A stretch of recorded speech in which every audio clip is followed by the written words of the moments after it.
Pick something up like skydiving or skiing, downhill Wrestling skiing. alligator. Yeah, wrestling with alligators. My version is about self-improvement. Are we in compliance with the open meeting law? Okay, then we'll move to the first line item of business, which is annexation 61546, property location on the south side of Centennial Parkway, 275 feet west of Fort Apache Road, petitioned by Double LLC, acreage 5.06, zone RE, county RE equivalent in the city, sponsored by Councilman Stephen D. Ross. Staff.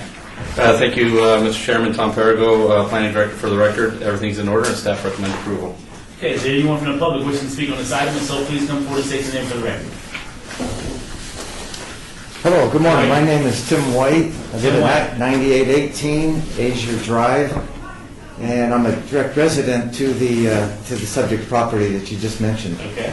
And actually, I have another neighbor with me here, Peter. So we represent the large area, or the area that surrounds that annexed subject area, and the residents that are very concerned about not understanding what it means when the city actually annexes and what goes with an annexation, because we're so used to working with the county and how we protected the RMP regarding the residents with non-commercial animals, half acre, two homes per acre kind of development throughout that area. So we're here just to find out exactly, not that we're against an annexation, but what that means, that the public kind of fears that maybe it means like 3-story buildings, higher densities than 2 per acre, that kind of thing, and what impact that might make on us as neighbors. Right. Well, at the last city council meeting, we approved a 24-story tower for this site. Yeah, that's what. You may want to talk to your council in regards to. No, I'm kidding. Yeah, I saw it. 24. Yeah. Tom Perigo, can you assist? Yes, sir. Thank you, Mr. Chairman. The property was zoned residential estates in the county. It comes across with the same zoning. So it has the same entitlements that it had in the county.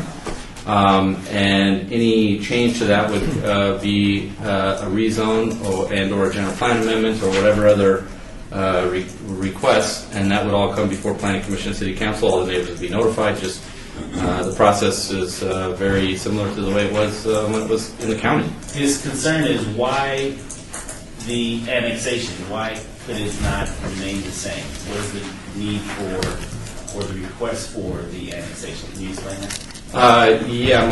Any property owner can request to be annexed to the city, and so they request to be annexed to the city. My guess is The property owner of this site? yes, the Okay. property owner, this Double LLC. LLC? Yeah. So perhaps it's because they do want to develop the property and they want to be able to get access to city sewer. I can't say for sure. Okay. And is this normal? Is this process normal? Oh yes, we. Thank you, Mr. Chairman. Is- We probably do half a dozen annexations a month at least. It's a fairly normal process, particularly out in the northwest area. Okay. And again, it all comes with the same entitlements as in the county. The densities, the land use, none of that changes until an applicant comes forward. At that time, all the neighbors will be noticed and it'll go through a public hearing process if they request to make a change. So with this property being annexed or proposed to be annexed into the city, this property owner would no longer go before the county commission. They would come before the city council in regards to their development. That is correct. Okay. Mayor has a question. Well, just what I put, Councilman Chairman. I just think that's the main thing to assure you. You would be notified if, in fact, they're going to develop that property, what it's going to be used for. So you're not in the dark here at all. And it's just the process, as Mr. Perigo stated. You would be coming through the city. You would no longer have to go through the county or that development on that property.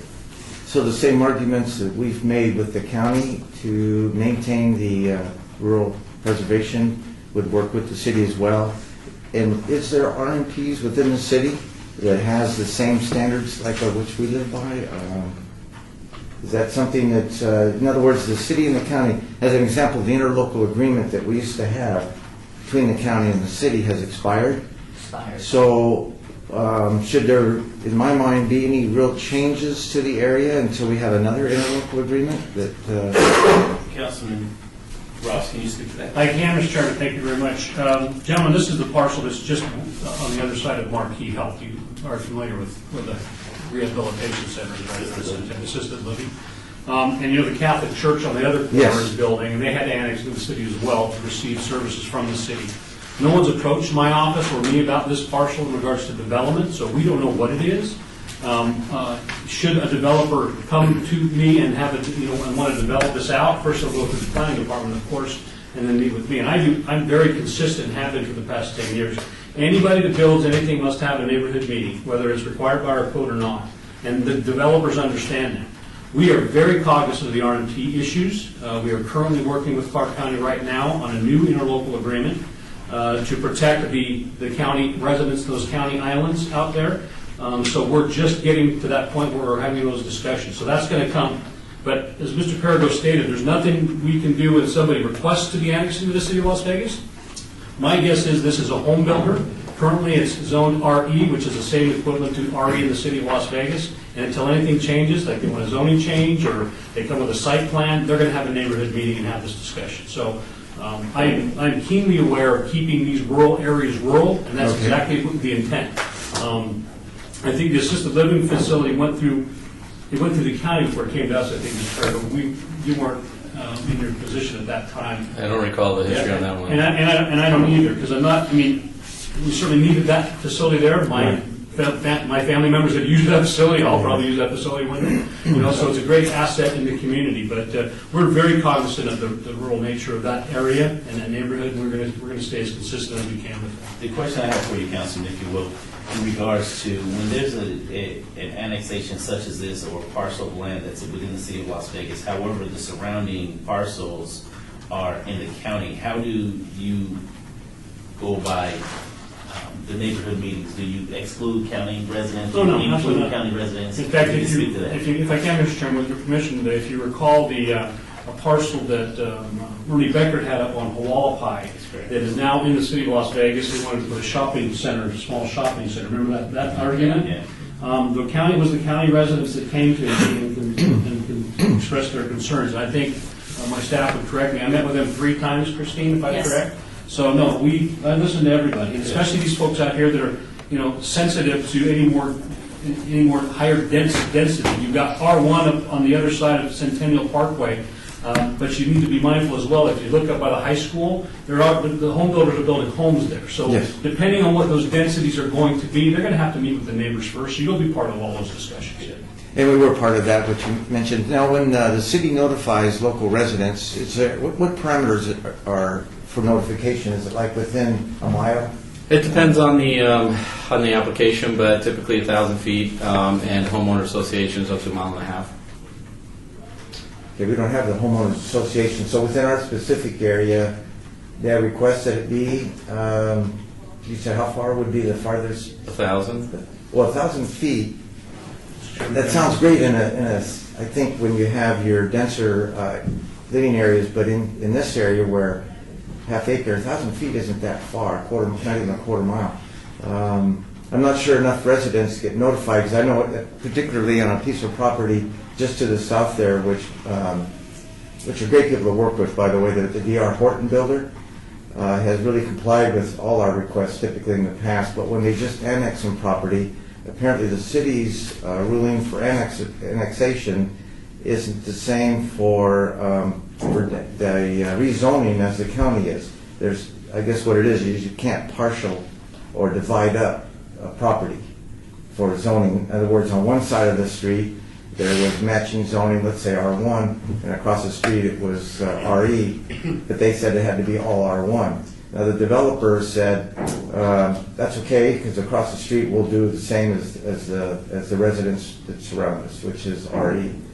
But the concern is, the builder doesn't have to do that. They just said they'll do it out of the kindness of their heart because of keep the residents kind of happy in that area. The point I'm making here is the notification, it was only within 1,000 feet, which was really not that many folks when you're considering the RMP is a much larger area.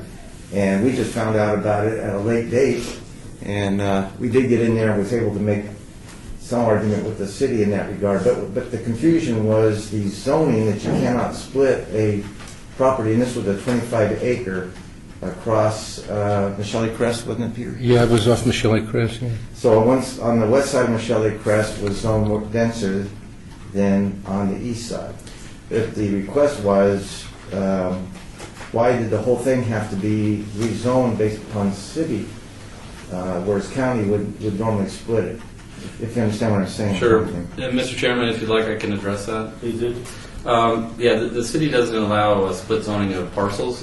We can process a parcel map to split the property within a week or two. It's a relatively straightforward process, so that option is available. In other words, do a parcel map, split the property, and then zone each parcel the way It matches the way they want it zoned. Right. So that option is available.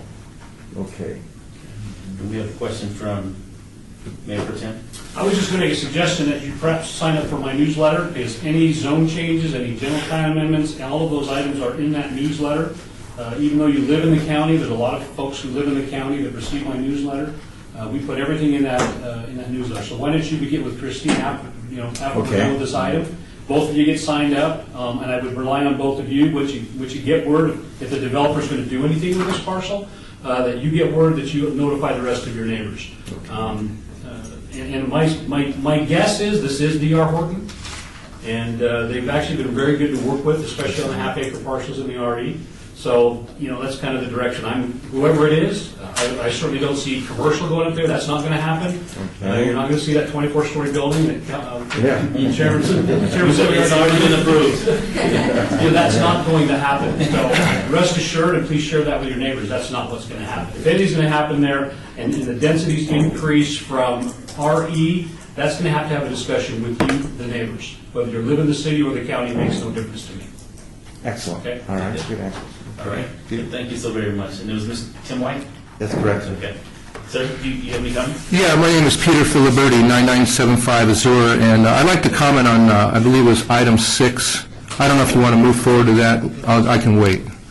Oh, it's not on this item? No, it's the same type of thing. It's annexation, but my concern is items. Then allow us to move forward, and then you can speak on that item. Yeah. Mr. Chairman, if I can address one more issue the gentleman talked about, that split parcel that you're referring to. Yes. That was a condition of their approval. So even though the builder has that same designation on one side of the street as he does on the other, Right. he's not going to build anything different, because through the planning director, that is a condition of his approval that I asked for to be on that item.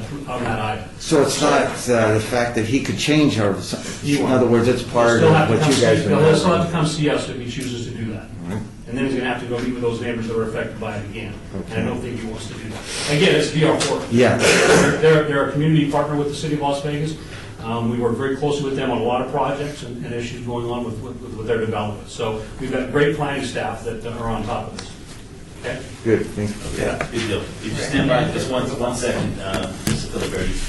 Is there anyone else from the public wishing to speak on this item? Seeing none, entertain a motion. There's been a motion. All in favor? Aye. Aye. So moved. Bill number 2016-7 for possible action. This repeals the Las Vegas Municipal Code 10.04.010 pertaining to interference with a peace officer. This is proposed by Bradford R. Jervik, City Attorney. Staff? Yes, committee members, Bowski, with the city attorney. This is an old ordinance provision that we don't use, and it sort of tracks the language of a recent court case coming from the Nevada Supreme Court that invalidated a Carson City ordinance that talks about interference with a peace officer. I checked with our criminal division. They don't use this because it is non-prosecutable. They say there are other provisions of our code and of NRS that they can use. What's missing in this provision is basically an intent requirement. And so there are other provisions that include that intent requirement, so we see no harm in repealing it so that we don't get ourselves in the same position Carson City does. And we don't lose anything because we have existing law that will work. Okay. All right. Is there anyone from the public wishing to speak on this item? If so, please come forward and state your name for the record. Seeing none? So moved. Okay, there's been a motion. All in favor? Aye. Aye, so moved. Bill number 2016-8 for possible action. This is annexation 61556, property location between Craig Road and Alexander Road, east of El Capitan Way and west of Durango Drive, on the United States of America. Would that be the BLM, Councilman? Yes. This is 38.78 acres, zoned RE, county zoning, new city equivalent. This is sponsored by Councilman Stavros S. Anthony. Staff? Yes, thank you, Councilman, Mr. Chairman, Tom Perigo for the record. Everything's in order and staff is recommending approval. Okay. Is there anyone from the public wishing to speak on this item? So please come forward and state your name for the record. Seeing none. Entertain the motion. So moved There's been a motion. All in favor? Aye. Aye. So moved. to... Bill number 2016-9 for possible action annexation, 61835, property location between Centennial Parkway and Bright Angel Way, east and west of Egan Crest Drive, on the United States of America. 25.85 acres, zone RE, county U, city equivalent, sponsored by Councilman Stephen D. Ross. Staff? Peter Filiberti, I believe this is the one that you want to speak on. Yes. But before you speak, staff, would you please introduce it? Yes, thank you, Mr. Chairman. Again, Tom Perigo for the record. This is annexation of a BLM parcel, and everything's in order, and staff is recommending approval. Okay, if there's anyone in the public wishing to speak on this item, please come forward and state your name for the record. Mr. Filiberti. Yeah, Peter Filiberti, 9975 Azure Drive. Again, this has to do with annexation in general, and there was a big meeting in our community. We're also neighbors of Mr. Wright and in the RMP area of the county. And one of the things that concerns us about these annexations, I mean, we don't have a problem with annexation when it's done and requested by an owner of land, but one of our big questions is why the city is requesting annexation of BLM parcels. You know, it's owned by the federal government. There's no one that has purchased them yet, and so why are we, annexing ahead of time, especially in our rural area? Because we're concerned that annexation, what it does when it happens is it gives the next person that wants to come in, let's say D.R. Horton, for example, a little bit of an edge to come in and try to get it rezoned the way they want. If they were to purchase the property first from the BLM and then come in and say we want to get it annexed, it could avoid that problem that Mr. Wright discussed earlier, where they have a big chunk of land that's zoned many different ways, and they would be forced to come in and do it properly and subdivide the property and get different zoning that matches the criteria where it's necessary, instead of being forced to zone it in a particular way which doesn't match our neighborhood. For example, if one part of it was RE, like the Michelle Crest project, and one part was higher density, they could come in and say, well, because of the problem that the city doesn't allow split zoning on a big parcel like this, we will request that we want the higher zoning. And the big concern in the neighborhood is, especially because it's rural, is as we continue to change these zoning, even though the builder does say we're going to adhere to the standards, it creates a precedence for the next property and then the next property. You see, the next person can buy it and say, well, it's already zoned high density, we don't need to request it, it's conforming. And that's a big problem for us. So we've gotten together, and I just want you to know, we've actually gotten together as a big group. There's a big concern, not only for our area, but also, it's also a big concern east of the 95 in District B of the county, because I guess there's some annexations going on there. I've been invited to a meeting today. Everyone's concerned about basically annexation in advance. In other words, why are you going after these BLM parcels? Why not let someone buy them and request annexation? It's not something that's, it's done all the time. So why are we doing it so soon in advance? If I guess the neighbors feel it's taking away a little bit of the proper way to do this so that we can have a word with the builder and say, hey, let's do it this way, let's do it right. If you guys come in advance and say, hey, this is city, then it creates expectations for the builders that we don't want. And it also could, a builder could also come in and say we want to stay county. Let's say someone wants to come in and bid on the property and say we want to stay in the county, we want to build a 5-acre ranch or want to split it 2.5 acres. They don't have to hook the city sewer maybe. It's taking away those possibilities, and that's a big concern. The other problem someone brought up was, how these annexations, when you guys come in and change zoning, how it affects the already rural nature of the neighborhood. Because this, I forgot the number, there's an NRS statute that defines what a rural neighborhood is. And the people that have moved into these areas, they moved there for that particular reason, one of which is, for example, we're allowed to raise animals, non-commercially, but we're allowed to raise horses, chickens, goats. And what happens is when you guys rezone this, it would be nice if you guys rezoned it and said, okay, we're going to honor we have our own RMP in the city, which I know you have a beautiful one over there by the North Las Vegas airport back there with the big signs, rural, it's beautiful. Why not put an overlay in our area if you're going to annex and say this is rural too, and with the protections? Because the people are concerned that the protections are going to go away and it's going to change, and then later they won't be able to enjoy the life that they have currently. So I request that you guys think about it and stop annexing these BLM parcels that especially are in the RMP, and let the future owner request annexation. At least it gives the people more of a chance to be heard by the owner before they come in and start asking for zoning requests. Okay. Tom, do you want to comment to that? Sure. Thank you, Mr. Chairman. Tom Perriman for the record. I believe this particular property was sold at auction at the fall auction, and it does have an owner. The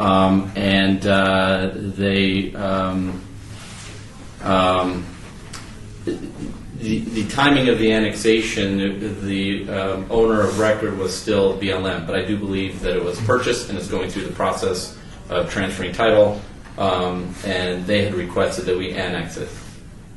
The owner, the new owner. The new owner. That is correct. Yes, ma'am. Mr. Chairman, Caroline Goodman, how does he follow up to see if in fact it was sold and who the owner is? What process could he go through to ascertain the facts?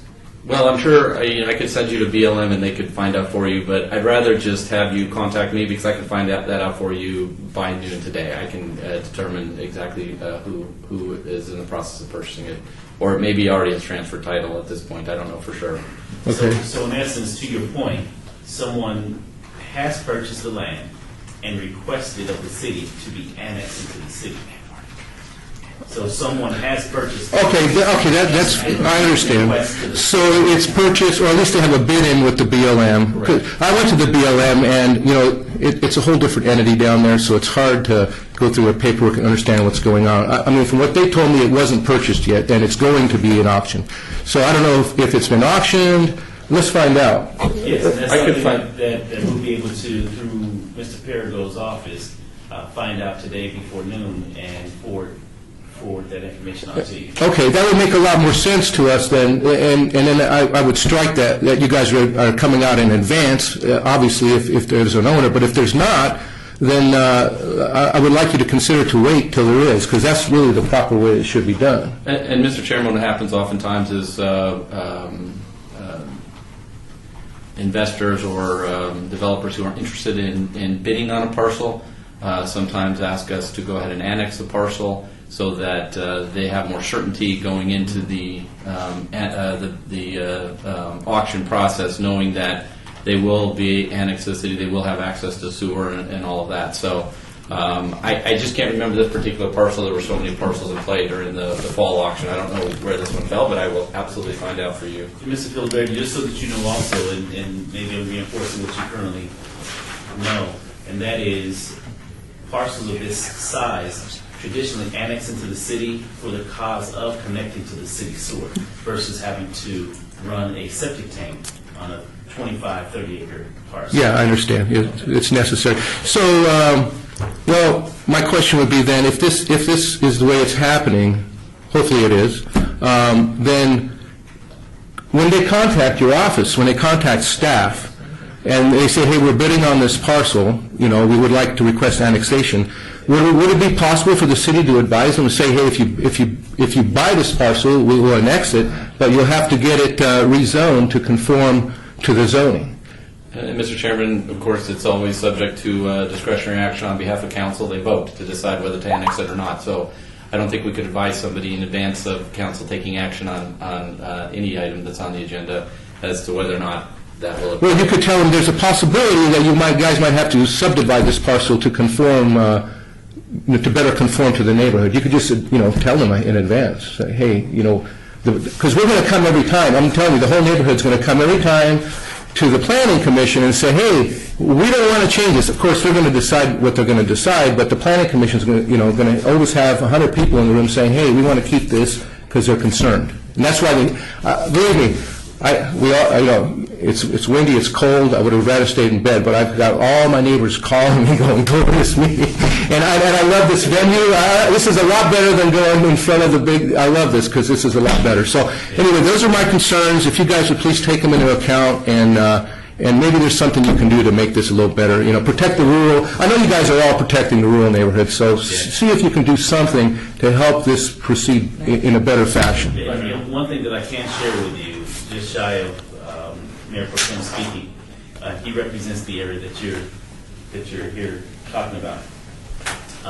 There's no one out there protecting their lands more so than this gentleman here to my left. And so having an opportunity to engage with he and his staff, to remain updated, be a part of his newsletter, I think that would be very key, specifically as he's represented this area for 10 years. 10 years now? For 10 years, a decade. And so I know how hard he has fought to protect the RMP, and he's... And we do appreciate it. We do. We really do. Even though we're in the county, we haven't had much communications, we do appreciate everything that's done to help protect that way. And he's very knowledgeable in this sense, too, so, feel free to use his office as a point of contact and a point of reference for information, whether it be in the county or the city. Mayor Pro Tem? Thank you, and if I can say this to both of you gentlemen, you're being spun up by people out there and unnecessarily. I will never support anything other than existing densities that you currently exist today. Our RE standard is the same as the county's. Mr. Perigo is right, and I'm looking at this parcel right now. You can see R1 development already on Centennial Parkway. You can expect R1 development on Centennial Parkway. That's just a given because it's already there. But no more anything other than RE will encroach in that area. This area is part of that discussion with the county right now in regards to what that new interlocal agreement is going to look like. So there's people out there stirring up people unnecessarily. There's a great, and I'll get Christine to send, make sure Christine has your email addresses. Christine, I want you to send them what David Rugeman produced for us a year and a half ago of what annexations mean. You can still raise chickens. You can still raise your animals. That doesn't change. In fact, we encourage it. I made a firm commitment because I used to live on an RE parcel in the city of Las Vegas, had my horses, had the whole 9 yards. There are places like that that exist within the city limits. We want to protect that. We don't want to take any of your lifestyle away from you whatsoever. So this area in general is part of that discussion with the county right now. But I can assure you that if it's RE, I'm a big supporter of what's surrounding that area. It stays the same densities. And I don't expect any higher density than R1 on Centennial Parkway. I don't expect any higher density heading your direction into your neighborhood than RE. And the home builders know that, and they get it, and they're starting to build products like that and adjusting their market because those properties are selling. They can sell a half-acre parcel with a nice ranch house on it. They can have horses on a 20,000 square foot lot. And that's what we want. We want to encourage that. So don't let people get you spun up over these annexations. Mr. Ross, Councilman Ross, are you familiar with that Centennial Parkway development? well. Okay, so I just want to let you know that we're not like the evil neighborhood that's wanting to keep development out. We worked for like a year with that development for that, I think it's like 60 acres up and down Centennial. And the reason it's laid out the way it is with the higher density near the road and then it slowly gets bigger and bigger towards us is because we worked for a long time as a neighborhood with that developer. And we love how it turned out. We just want to continue making smart decisions, for everybody. And I just don't see how, annexing property that, and I'm not saying you guys are doing it, but I'm saying if it's not owned by somebody, we should stop and let the owners come in and then make a smart plan. And I'm sure your office will work with us and the new developers to keep that zoning conforming to what we have. Well, through you, Mr. Chairman, if I can address that, just the same with that other item. In fact, the one item we just went over in Councilman Anthony's ward, that's a large BLM parcel. These parcels were picked up at auction. And it does give that developer or home builder that level of security, especially with the lenders. If they're going to borrow, $40 million to go buy this dirt, the bank's going to say, what assurances do we have that you can actually get services? The health department controls septic systems. We do not. And the health department will not approve a septic system for 40 parcels. It's just never going to happen. There is a law that also states if you're within so many feet of an existing sewer line, you have to tie into that sewer line. There's nothing we can do to change that. So if I'm going to build something, even if it's on a half acre, I still need to tie to the city sewer system so that they're going to be annexed into the cities to receive those services. And we want to encourage it. But I'm telling both of you, and you have my commitment, I will always protect the rural nature of this area. It is part of the larger discussion of the new interlocal agreement. So take that back to this group that you're talking to. I'm relying on both of you to do that. A lot of things that are being said out there are just not true. They're fallacies. They're spun to get everybody upset and mad at the city. That's not what's going on. Okay, all right, thank you very much, everybody. Like I said, sign up for the newsletter. You guys will watch what's going on. See Christine before you leave so I can get your emails. Thanks, guys. Thanks. Anyone else wishing to speak on this item, if so please come forward and state your name for the record. Seeing none, entertain a motion. Thank you, folks. Appreciate that. All in favor? Aye. Aye, so moved. Thank you. Bill number 2016-10 for possible action annexation 61840, property location northwest corner of, is it Michelle Crestway? Okay. And Tropical Parkway, owner United States of America, acres 20.63 acres, zoned RU, county zone U, city equivalent, sponsored by Councilman Stephen D. Ross. Staff. Thank you, Mr. Chairman. Tom Parago for the record. This is an annexation of BLM property, similar to the previous annexations we just went through. Everything's in order, and staff recommend approval. Okay. Anyone from the public wishing to speak on this item, so please come forward and state your name for the record. Seeing none, entertain a motion. All in favor? Aye. There's a motion. All in favor? Aye. So moved. We're now down to citizens' participation. Anyone from the public wishing to speak on citizens' participation? Seeing none, entertain a motion. Oh, thank you, Val. Thank you. For the record, council meeting, the items before us here today, bill number 2016-6 is eligible for city council adoption on February 3rd, 2016. Bill number 2016-7, 2016-8, 2016-9, and 2016-10 are all eligible for adoption at the city council meeting on February 17th. Okay? Now entertain a motion to adjourn. All in favor? Aye. Aye. So moved. And ladies, I'm leaving my vote there. I always have to announce that because they get